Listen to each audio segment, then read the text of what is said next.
Hi everybody, this one's called In the Park.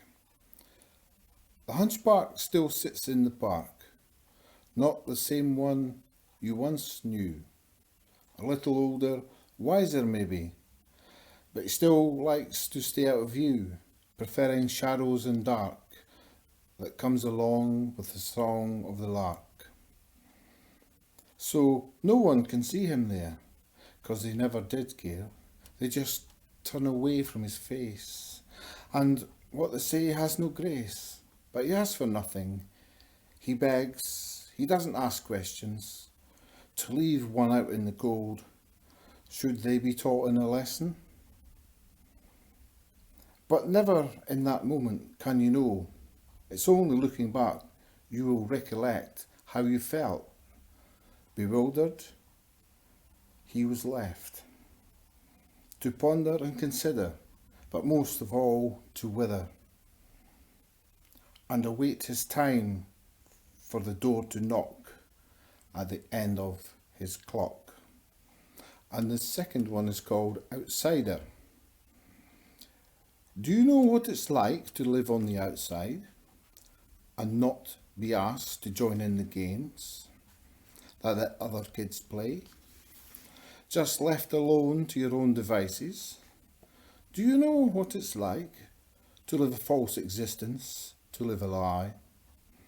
Going through the motions 'cause that's what's expected, and not able to look yourself in the eye? Wishing all the time the ground would swallow you up, looking for any excuse to get out of everything they say you must do. Do they do it for spite? Is it any wonder it leaves a mark? Bruised on the inside, but leaving you stronger. Teaching you not to be part of the herd. So you take a step backwards, asking, why is this right?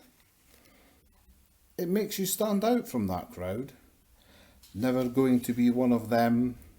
They think you'll break up their game.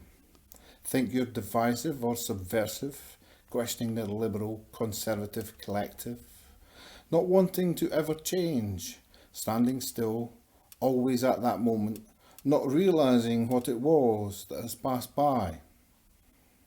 But you know different. You cannot be denied. The change will happen whether you choose it or not. And even the blind man can see any change must be better than what we've got. So is it better to accept and embrace it all, or to make the best of what we can be? Thanks. Ghosts of our nothingness.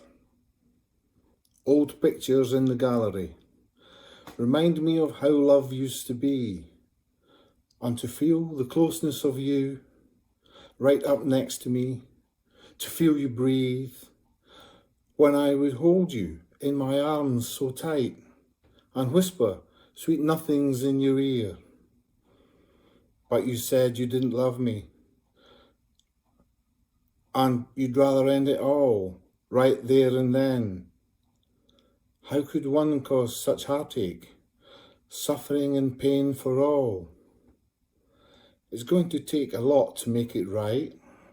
But nothing can make me forget that night when you said, don't tie me down, don't put me in a pigeonhole. I'm not made of stone. Why don't you leave me alone? It wasn't a pretty picture to behold that anyone would wish to see, least of all me. We became ghosts of our nothingness, like the people in the pictures, captured in a moment and we fade away. Drifting beyond reach, never truly being there, never truly being anywhere.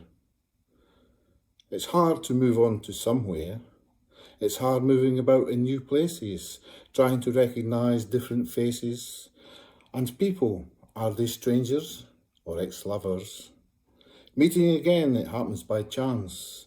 Viewing pictures at an exhibition. Now even socially distanced, I feel is not far enough. I don't need a picture of you to forget.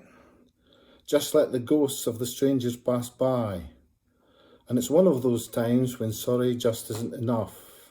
Best not to say anything, as it would be a lie. What love there used to be will fade in time and die. Thank you.